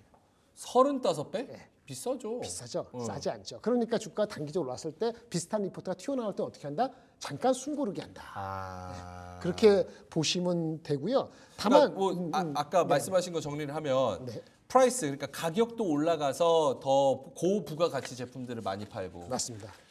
수량도 많이 올라가서 이제 수요가 공급을 훨씬 초과하고 있고 네. 코스트는 낮아져서 오히려 영업 마진도 좋아지고 맞아요. 그럼에도 불구하고 지금 목표 주가를 제가 쓱 쳐다봤는데 네, 쓱 쳐다봤어요. 상향했음에도 불구하고 75,000원 그리고 현재 주가가 한 6만 원 바로 아래 네. 정도니까 이게 얼마나 더 룸이 있을까 이런 생각을 하게 되거든요. 그렇죠. 절대적으로 1년 사이에 130% 상대적으로도 100% 이상 네. 했으니까 그런 의문이 갔죠. 미리 많이 들어가신 분들은 새로운 거 없다면 이익 실현의 빌미가 될 소지도 있어요. 네. 그게 현실적인 거죠.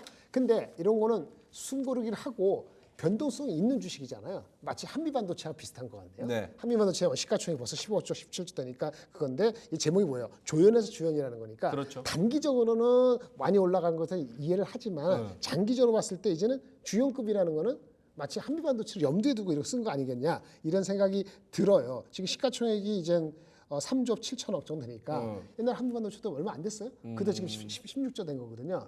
그러니까 조연이 아니고 주연이라는 개념이 그런 장기적인 뷰를 보라고 말씀을 하시는 것 같아요. 이 애널리스트가. 일단은 요 조금 올리기는 하는데 장기적으로 봤을 때는 포텐셜이 더 있을 수 있으니까 네네. 지켜보자. 예, 긍정적으로. 그렇죠. 근데 이수페타가 한미반도체처럼 네네. 압도적인 기술력이나 그런 경제적 해자가 그건 있습니까? 아니죠. 그건 아닌데 그거는 아닌데 뭐 대만 중국에도 경쟁자가 있고 네. 한데 마켓시어를 늘리고 있는 건 분명해요.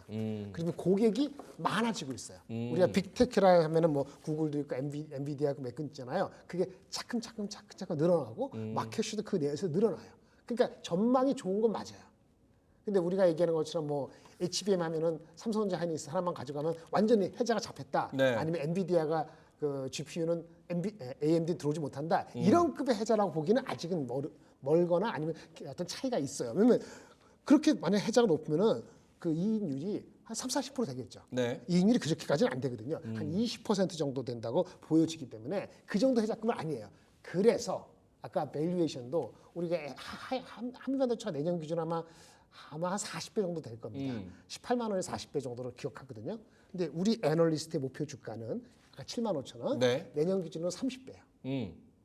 30배? 30배. 현재 주가 저기 40배, 40배. 40배 정도. 그러니까 그 정도의 갭은 있는 거죠. 근데 지금은 30배를 안 가고 있죠. 한 25배니까 그 정도 룸이 있으니 눌림목 있을 때 들어가면은 장기적으로 괜찮다. 어떤 이런 뷰가 아니겠나 싶습니다. 오케이.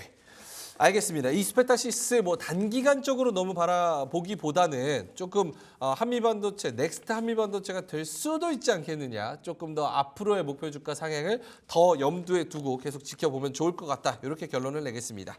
그럼 오늘 한 줄평 요거 세 개 하나하나씩 해볼까요? 일단 유가 관련해서는 한 줄평 뭡니까? 지금 원고를 까먹었습니다. 잠깐만요. 유가는 라니냐 영향도 와치해야? 라니냐 영향도 와치합시다. 킵 와치. 자, 그리고 IBK 투자증권 거 원달러 환율 관련해서는 한 줄평. 네, 그거는 동의하는데 단기적으로는 엔저가 초엔저가 지속되는 거 그것이 부정적인 요인으로 남아 있다. 마지막으로 이스페타시스 관련해서 키움증권 거는 중기적으로 TP 목표 주가를 상향한 것 자체는 타당성이 있다. 동감한다. 요거는 이스페타는 다른 증권사들도 전체적으로 TP를 좀 올랐습니다. 올리는 추세죠? 맞습니다. 오케이, 최근 알겠습니다. 예, 예. 자, 이렇게 리포트 세 가지 알아봤습니다. 매크로 그리고 뭐 환율 그리고 종목까지 이야기를 나눠봤고요. 불만나는 리포트 우리 유니스토리 자산운용 김장렬 본부장님과는 여기서 인사드리도록 하겠습니다. 오늘 고맙습니다. 네, 감사합니다.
자, 11시 23분 지나가고 있습니다. 지금 점심시간에 오르는 종목들, 내리는 종목들 시장의 분위기, 거기다가 이따가 오후장 공략주까지 알아보도록 하겠습니다. 오늘은 두 분 나오셨어요.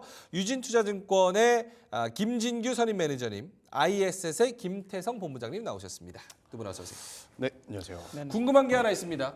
오늘 이제 7월의 첫 거래일, 네. 하반기의 첫 거래일, 일주일의 첫 거래일, 오늘 7월 1일로 시작을 하고 있는데 많은 분들이 지금 오늘 많이 뺀다라는 느낌을 많이 받으시는데 실제로 제가 지수를 보는 거는 코스피는 2,801포인트, 0.1% 상승이고요. 코스닥은 0.8% 플러스로 847. 시가총액 상위주들도 오르는 종목들이 꽤 있거든요. 근데 체감적으로 오늘은 좀 장 분위기가 안 좋다라고 느끼는 거는 어떤 이유에서인지 우리 김진규 매니저님부터. 일단은 전반적으로 그동안 이제 잘 갔던 뭐 AI 반도체들 같은 경우에는 지금 주가 조정이 좀 나오고 있는 상황이고요. 그리고 전력기기도 굉장히 잘 가던 모습을 보여줬는데 오늘은 좀 크게 좀 조정이 나오는 부분입니다. 그래서 전반적으로 시장을 주도하던 화장품 주들 같은 경우에도 지금 오늘 조정이 나오고 있죠. 그런 부분들을 봤을 때 주도하던 섹터들이 좀 떨어진다라는 부분들이 그러한 약간 그 느낌을 가져갈 수 있도록 좀 해준 것 같고요. 오늘은 아무래도 코스닥 같은 경우에는 2차 전지 쪽이 좀 반등세가 좀 많이 들어옵니다. 네. 그러다 보니까 코스닥 같은 경우에는 조금 크게 상승한 것처럼 보이는 상황이고 코스피 같은 경우에는 증시가 좀 빠졌다가 다시 수급이 좀 들어오는 모습을 보여주고 있는데 지금 섹터별로 굉장히 좀 편차가 좀 심하다 보니까 투자자분들께서는 그러한 느낌을 충분히 받을 수 있다고 보고 있는 입장이고요. 오늘은 제가 봤을 때는 원래 코스닥 같은 경우에는 절반 이상이 이제 반도체 종목이기 때문에 네. 코스닥이 오를 때 보통은 이제 반도체가 오른다라는 느낌을 많이 받았다면 오늘 아까 그 2차 전지가 조금 많이 상승하고 있는 부분이기 때문에 아무래도 체감이 좀 덜할 것 같습니다. 네.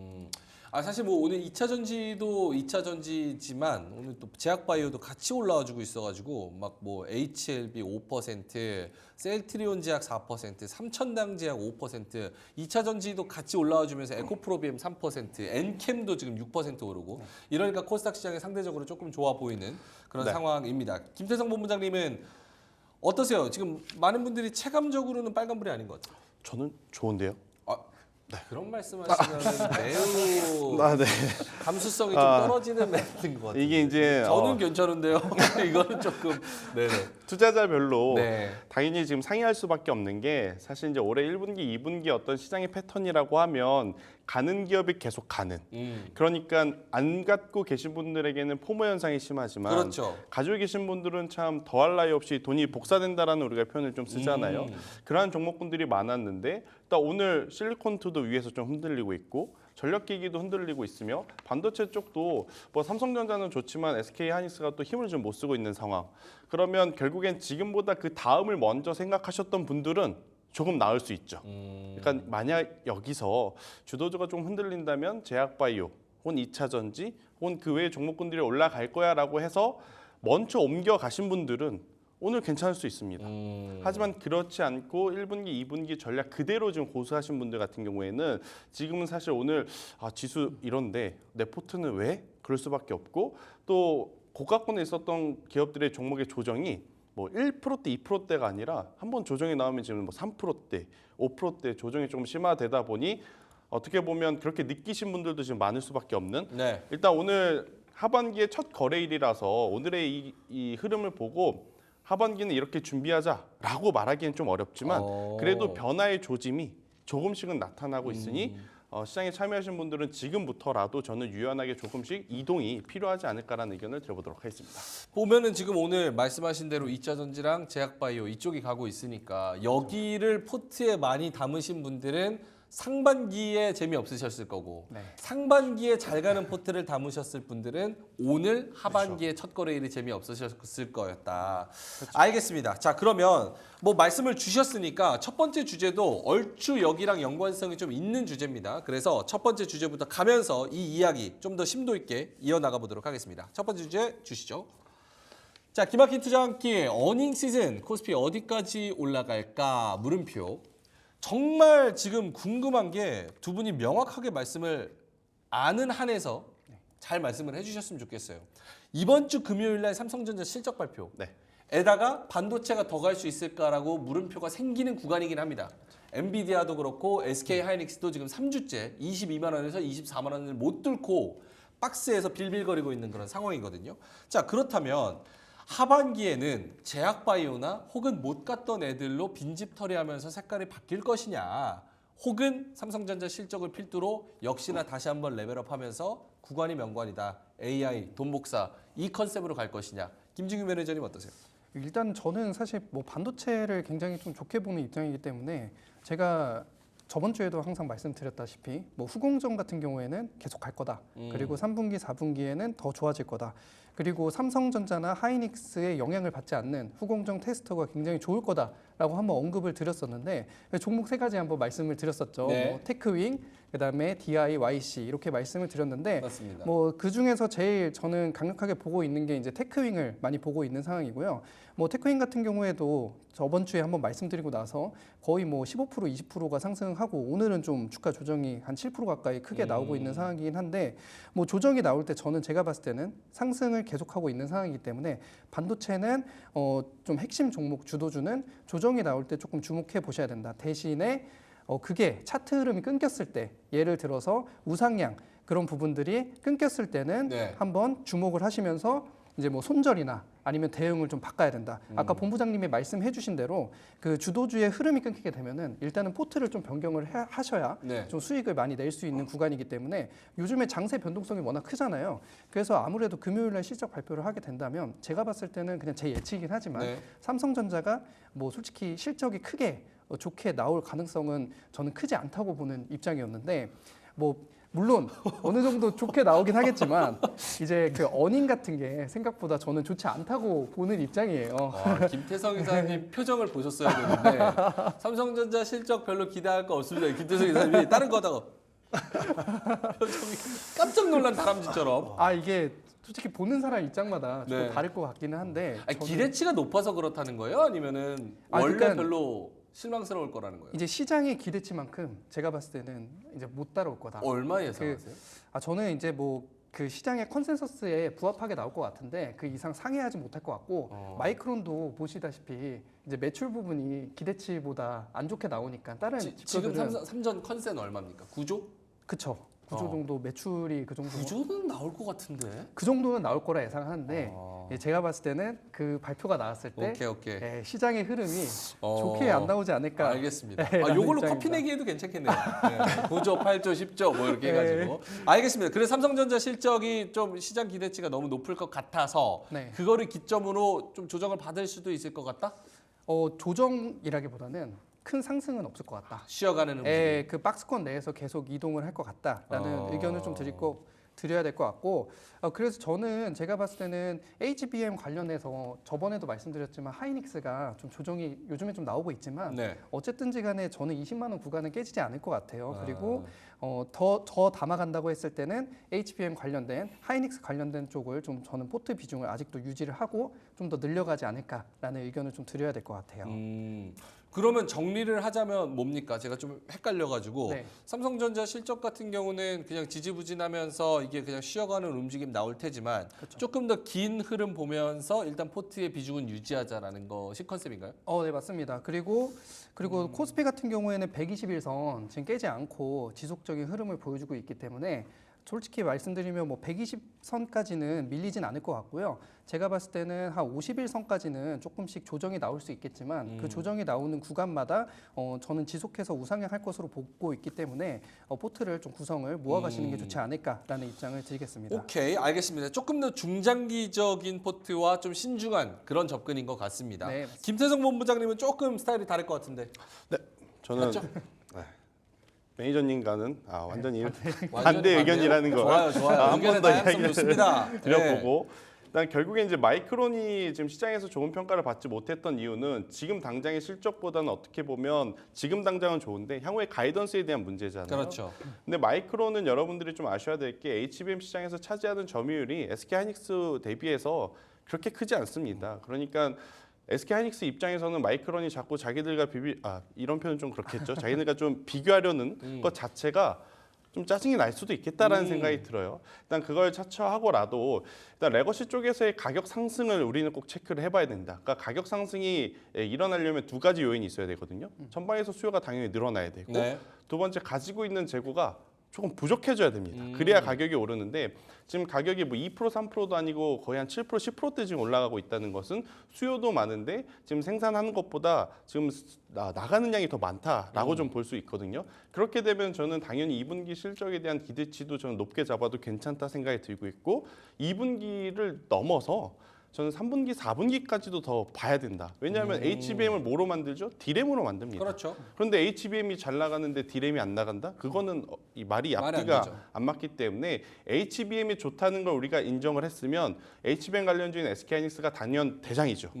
그런데 HBM만 가느냐? 그럴 수 없다는 거죠. HBM이 잘 팔리면 D램도 가기 때문에 D램 쪽에 또 대장은 삼성전자이기에 저는 삼성전자가 뭐 지금 투자자들의 신뢰를 좀 많이 잃긴 했어요. 네. 이것저것 비교해서 SK하이닉스보다 이제 많이 움직이지 못했기 때문에 하지만 여기서 멈출 기업은 절대 아니다 생각이 들고 있고 지금의 저는 위치는 위로 더 올라갈 수 있는 그러한 상황이다라는 의견 드려보도록 하겠습니다. 그러면 요 삼성전자 실적 발표를 기점으로 반도체가 다시 한번 힘을 받을 것이다. 아니요, 저는 지금부터 삼성전자 사실 거라면 지금 사는 게 맞는 거죠. 그러니까 어. 삼성전자와 SK하이닉스를 여러분들이 좋다라고 하시면 언제든지 사도 됩니다. 그런데 이제 가격적으로 부담이 있으면 비중을 줄이면, 그러니까 비중을 조절하면 되는 거지 네. 언제 살까 말까 자꾸 타이밍을 재다 보면 그 타이밍을 놓쳐요. 그래서 저는 삼성전자 뭐 8만 원, 아니 8만 5천 원, 9만 원대 가서 지금이라도 사도 될까요? 하시기보다 지금이라도 사되 비중을 조금 조절하시는 게 맞다. 저는 이 이야기를 드리도록 하겠습니다. 오케이. 그러면 두 분 다 제약바이오나 뭐 2차 전지 쪽으로 뭐 시선이 바뀌어서 이런 분위기는 지금 아닌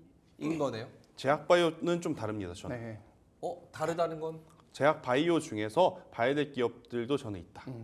생각을 하는 거죠. 전체 다는 아니고. 전체 다는 아니고요. 그래요. 네. 김지규 매니저님. 네, 저도 2차 전지는 솔직히 조금 이제 아니고요. 하반기까지는 어려울 것 같고, 근데 이제 제약바이오는 말씀해주신 대로 좋은 종목들이 분명히 있습니다. 그 종목들은 가져가시면 굉장히 수익에는 도움이 되지 않을까. 그러면 두 분 이렇게 여쭤볼게요. 제약바이오가 하반기에는 포트에 꼭 하나씩은 있어야 됩니까? 찬성입니다. 찬성. 네. 저도 찬성입니다. 그래요. 네. 그럼 두 분이 공통적으로 좀 좋아하고 좋게 보시는 종목들이 있을까요? 한 세 개만 줘보세요. 세 개. 리가캠바이오, 리가캠, 퓨처캠, 퓨처캠, 삼성바이오로직스. 삼바, 저는 삼천단제약, 삼천당제약, 그리고 저번 주에 말씀드린 리가캠바이오, 리가캠, 그리고 저는 또 그 삼일제약도 굉장히 좋게 보고 삼일제약. 있습니다. 그럼 네. 리가캠만 겹치네요. 네. 그럼 리가캠 자랑, 자기 그 자식 자랑 하듯이 하나씩 한 포인트만 하고 갑니다. 이게 뭐 지금 하반기에 꼭 있어야 되는 거 얘기하는 거니까. 저는 제약바이오가 전반적으로 그러니까 다 간다고 생각하지는 않지만 네. 이전보다는 확실히 전반적인 온기가 퍼질 거라고 생각하거든요. 네. 근데 그 중 하나가 또 리가캠 얘기를 많이 하시니까 그렇죠. 하나씩 김진규 매니저님부터. 일단 제가 저번 주 말씀드린 것처럼 리가캠바이오가 현금을 굉장히 많이 가지고 있어요. 네. 그렇기 때문에 뭐 다른 바이오 주식들과는 조금 차별화되는 점이 있습니다. 분명히 투자금이 있다는 거는 어쨌든 발전 가능성과 R&D 자금에 쓸 수 있는 가능성이 굉장히 크기 때문에 리가캠바이오는 굉장히 그런 자금들을 어떻게 쓰겠다는 부분이 확실합니다. 그런 부분들을 보셨을 때 저는 투자 포인트를 그쪽으로 잡는다면 3분기, 4분기 그리고 내년을 넘어서 훨씬 더 성장할 수 있는 기업이라고 보겠습니다. 오케이, 알겠습니다. 김태성 본부장님. 네. 일단 뭐 ADC 기술의 강자. 그러니까 제약바이오는 어설프게 2등주, 3등주 하면 대려 물리는 경우가 있거든요.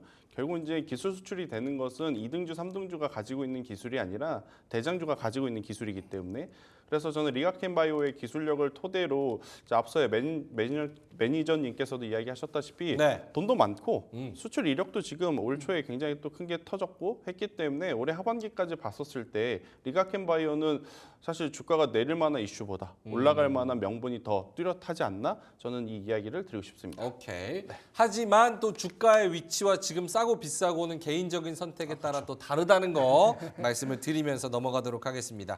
알겠습니다. 두 분 다 뭐 반도체는 간다. 삼성전자 실적을 기점으로 굉장히 좋은 흐름이 나타날 것이다. 하지만 오늘은 바이오 같은 경우는 한 종목, 두 종목은 꼭 포트에 있었으면 좋겠다. 이렇게 정리하겠습니다. 자, 그럼 두 번째 이슈로 넘어가겠습니다. 두 번째 주제 주시죠. 자, 기막힌 투자 한 끼. 두 번째 얘기는요. 수주 폭발 K방산 상승세 안 끝났나. 사실은 수주도 수주지만 이 지난주 금요일 날 이제 TV 토론 보신 분들은 아시겠지만 트럼프가 조금 더 우세한 그런 양상이 좀 나타나고 있고 그 후폭풍이 지금까지도 오늘까지도 이야기가 많이 나오고 있습니다. 그래서 연합인포맥스에서도 오늘 뭐 기사가 나왔는데 미국 대선 트럼프 우세론 방산주 수해 볼까 이런 이야기들이 많이 나오고 있고 역시 트럼프 하면 방산하면 트럼프 또 이쪽에서 많은 이야기가 나오고 있는 것 같습니다. 이 주제는 어떤 분이 좀 발제를 하셨나요? 제가 했습니다. 김대성 본부장님이 개요를 설명해 주신다면. 네, 일단 뭐 전체적으로 방산도 사실 반도체 IT 혹은 화장품, 피부 미용, 의료기기, K푸드 여기에 가려서 그렇지 올 초부터 가장 강했던 섹터 중에 하나로 뽑아봐도 저는 괜찮은 섹터였다라고 좀 말씀드릴 수 있을 것 같습니다. 다만 이제 그들 대비해서 상승 변동폭이 그렇게 크지 않았기 때문에 많은 개인 투자자분들이 사실은 좋은 건 알지만 참 관심 있게 보기가 힘들었던 하지만 하반기로 갈수록 이 방산주도 같은 경우에는 우리가 체크해야 될 부분들이 굉장히 많다라는 이야기를 오늘 좀 드리고 싶어서 이 섹터를 좀 가지고 왔고요. 일단 제가 준비한 자료부터 좀 보시면 네. 가장 중요한 것은 올해는 누가 뭐라 하더라도 실적인 것 같습니다.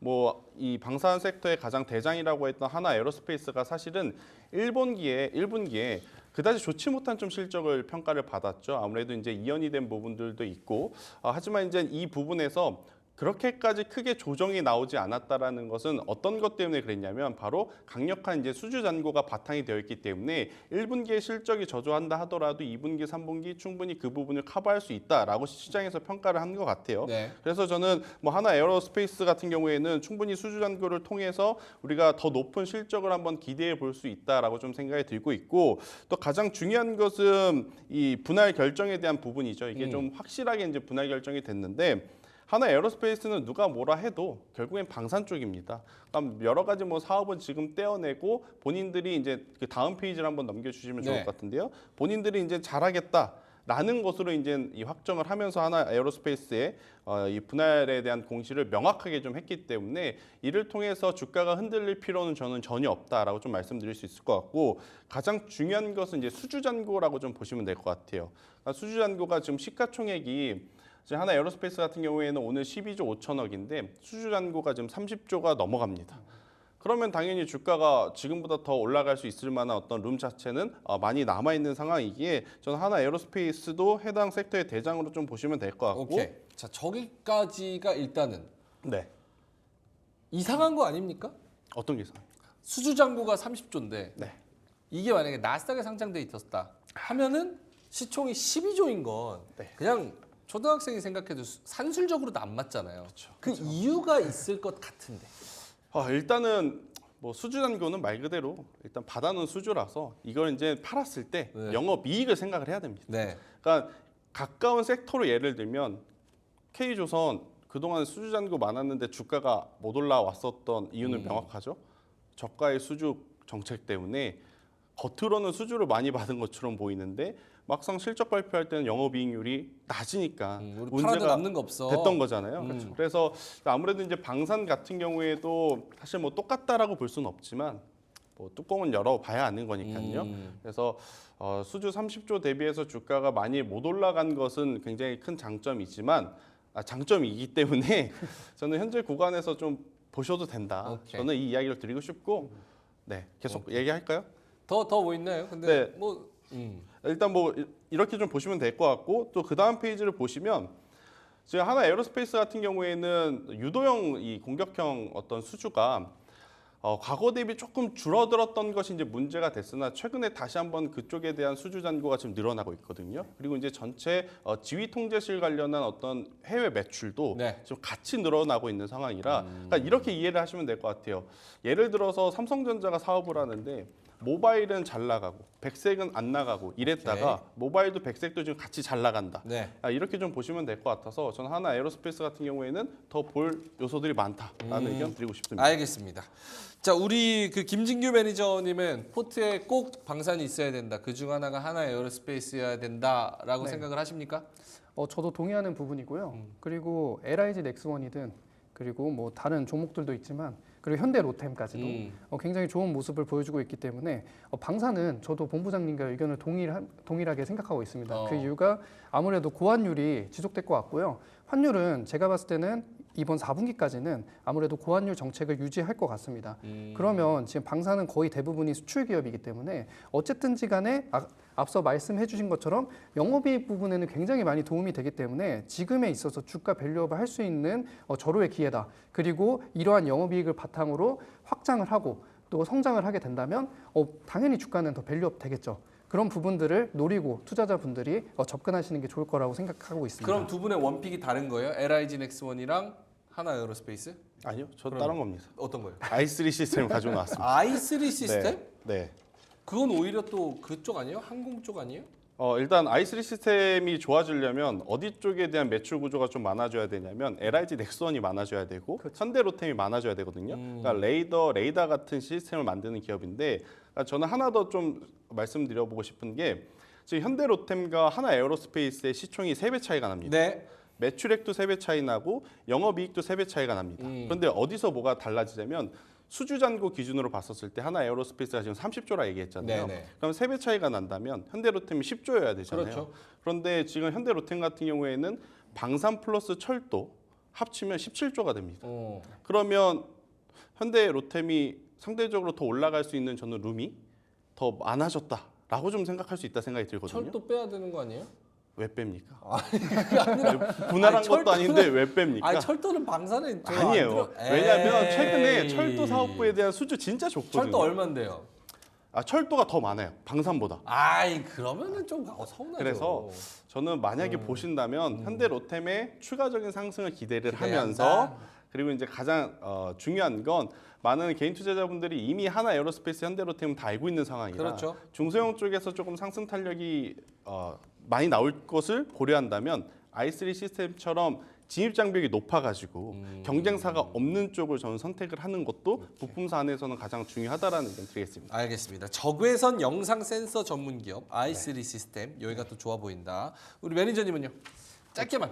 저는 일단은 앞서 말씀해 주신 것처럼 아직도 저는 대장주는 LIG 넥스원도 보고 있기 때문에 네, LIG 넥스원도 사실 뭐 지금 가격에서 올라갈 룸이 많이 없다라고 생각할 수 있겠지만 제가 봤을 때는 3분기, 4분기 더 발전했을 때는 훨씬 더 성장이 가능합니다. 그리고 주도주로 가는 거는 앞서 말씀해 주신 것처럼 하나 에어로스페이스, LIG 넥스원이 잘 가야 그 밑에 있는 i3 시스템이든 다 잘 갈 수 있습니다. 그렇기 때문에 여기 밑에 협력업체들이 정말 많아요. 방산 같은 경우에는 여기가 못 가게 된다면 방산 자체가 사실상 갈 수가 없습니다. 그래서 저는 일단은 LIG 넥스원을 주목하시면서 그 밑에 있는 이제 뭐 순환매가 나오겠죠 반드시 그런 부분들을 노려봐라라고 말씀드리겠습니다. 알겠습니다. LIG 넥스원 그리고 i3 시스템 이렇게 방산 관련돼서 이야기를 했고 뭐 트럼프 같이 엮어서 생각을 해봐도 앞으로도 계속 방산에 대한 이야기는 계속 나올 것 같아서 하반기도 계속 기대감 이어나가면 좋을 것 같습니다. 자 그럼 세 번째 이슈로 가볼까요? 보여주시죠. 오늘 우리 장에서 가장 지금 속썩이고 있는 게 전력. LS 일렉트릭 7% 빠지죠. 재룡전기 6% 빠지죠. HD 현대일렉트릭 4% 빠지죠. 참 이거 좀 쉽지가 않은 그런 상황입니다. 전력 계속 갈까? 아니면 지금 조금 쉬어갈까? 최근에 이제 하반기 들어와서 6월 달에 좀 흔들리고 쉬어가는 움직임들을 좀 많이 보여주는 전력 설비, 네. 변압기 이쪽입니다. 요거는 이제 김진규 매니저님이 가지고 오셨을 테니까 네. 어떤 취지로 가져오신 거예요? 계속 보자 혹은 쉬어가자? 저는 사실 계속 보자라는 입장입니다. 계속 보자. 네, 조정이 나오더라도 지금은 이제 매수의 기회로 생각하실 수 있는 구간이기 때문에 일단 대표적으로 재룡전기로 제가 차트를 보여드리면서 한번 말씀을 드리고 싶은데 재룡전기 일봉으로 봤을 때 계속해서 지금 주가가 상승하는 모습 보여줬고 거의 3월 달부터 시작해가지고 3월 달에 뭐 주가가 굉장히 낮았었죠. 거의 뭐 한 3만 원대 이때도 많이 올랐다라고 생각을 했는데 이때 이후에 계속해가지고 뭐 흐름상 뭐 조정이 중간에는 있었지만 어쨌든 거의 뭐 9만 원까지 제가 한번 터치를 했고 10만 원 거의 바라보는 가격까지 올라온 상태거든요. 근데 가격상으로 봤을 때 오늘의 이제 주가 조정은 사실상 뭐 그렇게 큰 조정이다라고 말씀드리기에는 상당히 어려울 것 같고요. 이게 만약에 지금 여기 큰 양봉이 나왔던 한 7만 9천 원 선 그리고 78,000원 선 뚫고 밑으로 내려온다고 했을 때는 당연히 이제 흐름이 좀 꺾인 부분을 보여주기 때문에 이런 부분에 있어서는 조심을 하셔야겠지만 어쨌든지 간에 이 가격대 내에서는 아직까지 모멘텀은 남아 있다라고 보는 입장이어서 제가 일단은 말씀드리고 싶어서 가져왔고 앞서 말씀해 주신 것처럼 방산하고 같은 개념입니다. 네. 지금 뭐 이거 같은 경우에도 정책적으로 굉장히 미국에서 관심 있는 분야이기도 하고요. 그리고 수출 부분에서도 굉장히 중요한 역할을 하고 있는 분야이기도 합니다. 전력기기 같은 경우에는 수주 잔고가 3월 달부터 계속해서 늘어나가지고 네. 지금 26년까지 거의 전량이 다 차 있어요. 30년까지, 2030년까지죠. 2030년까지 수주 물량이 꽉 차 있는 상태입니다. 그래서 사람들이 의심을 했던 게 이거 수주 잔고가 지금 2030년까지 다 차 있으면 앞으로 상승할 수 있는 룸이 많이 없는 거 아니냐라는 의견이 굉장히 많았는데 제가 봤을 때는 지금 유럽도 그렇고 그리고 미국도 마찬가지고 지금 노후화된 굉장히 배선망이 많기 때문에 아직까지 교체라는 부분이 지금 일단은 뭐 계약만 맺어놓은 상태지 실제로 매출로 잡히고 그리고 영업이익으로 잡히고 지금 고환율인 부분을 고려해봤을 때 굉장히 좋은 흐름을 보여주고 있다. 그리고 여기가 지금 전력에서 끝나는 게 아니라 신재생에너지부터 시작해가지고 다양한 분야의 그 영업이익을 바탕으로 투자를 하고 있어요. 뭐 대한전선 같은 경우에는 지금 해저 케이블 같은 경우에 그걸 깔고 있는 상태고 뭐 대한전선 같은 경우에는 주가가 상당히 많이 좀 조정을 받긴 했었죠. 왜냐하면 아무래도 뭐 효성하고 같은 이제 조금 이제 분쟁도 있었고 네. 여러 가지 좀 이슈가 있었기 때문에 주가가 좀 안 좋은 모습을 보여주긴 했었지만 그럼에도 불구하고 어쨌든지 간에 그 상승 흐름에 있어서 좀 꺾이지 않고 네. 지금 보여주고 있는 상황이기 때문에 대한전선도 제가 봤을 때 해저 케이블 깔리고 했을 때 2028년까지 굉장히 좋은 모습을 보여주고 있고 또 해저 케이블 같은 경우에 그 지금 매출액이 상당히 많이 늘어나고 있습니다. 그 이유가 지금 데이터 센터를 보시면 데이터 센터가 굉장히 열을 많이 소모하고 네. 그리고 에너지도 많이 소모를 해요.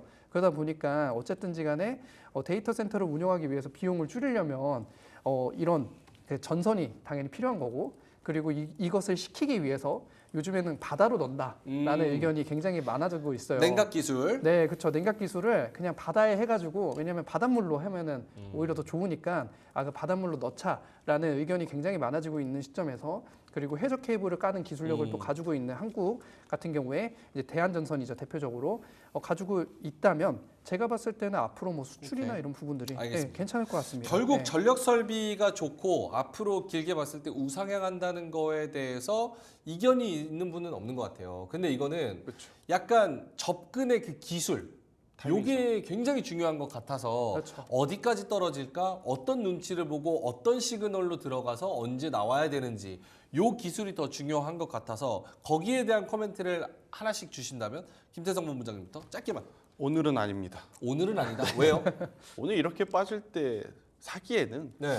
지금 대체 섹터가 너무 지금 뚜렷하게 제약바이오라든지 아니면 2차 전지 반등이라든지 이쪽에서 좀 나오고 있어서 저는 뭐 전력 설비에 대해서 저도 굉장히 긍정적으로 보지만 우리가 사실 이쪽에서 새롭게 들을 만한 뉴스는 없습니다.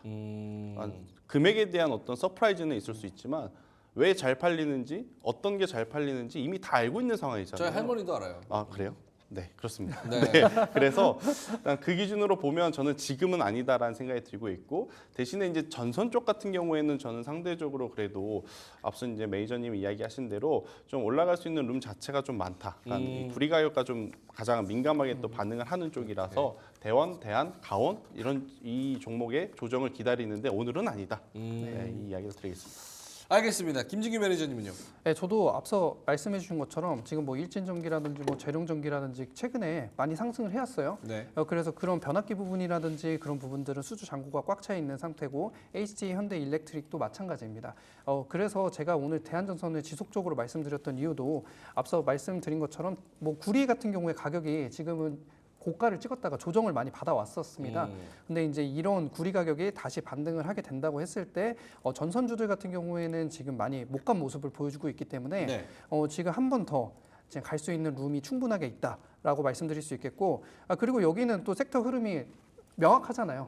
그리고 뭐 신사업 기술도 당연히 있고 신재생 에너지 기술도 있고 그런 부분들이 있어야 사실 주가 모멘텀을 계속해서 가져갈 수 있는 부분이거든요. 계속해서 뭐 난 변압기만 가겠어 이러면 주가 흐름은 당연히 좀 제한을 받을 수밖에 없는데 그래서 저는 대한전선을 조금 주목해 보자라고 한번 말씀드릴 수 있겠습니다. 언제 사요?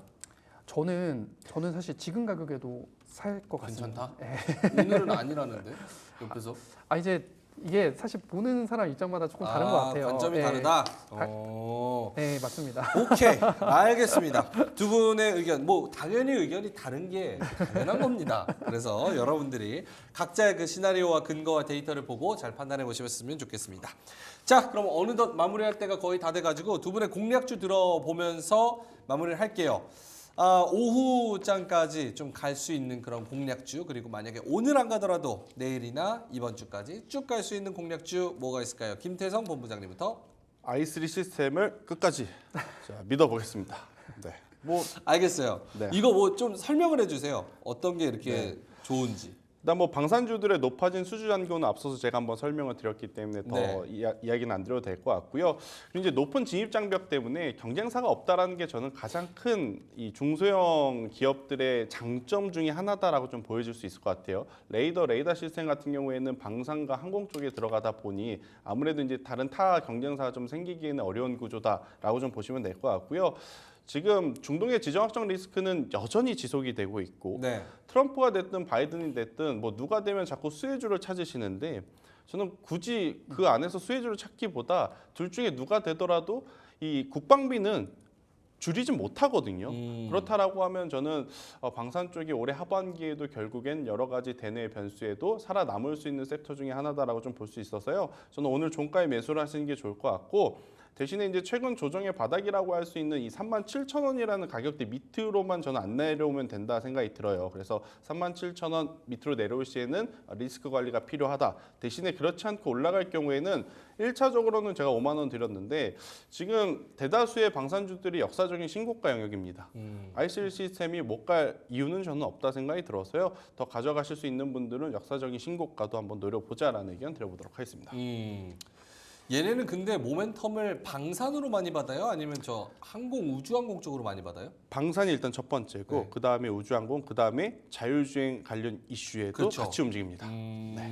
그럼 여러 가지 모멘텀들이 그렇게 같이 있는 게 좋다는 쪽으로 결론을 내야 되는 거죠? 그것도 있고 중소형 부품주 중에 사실은 이렇게 경쟁력 있는 기술을 갖고 있는 기업이 저는 많지는 않다고 않다? 생각이 들어요. 그래서 저는 i3 시스템이 좋다.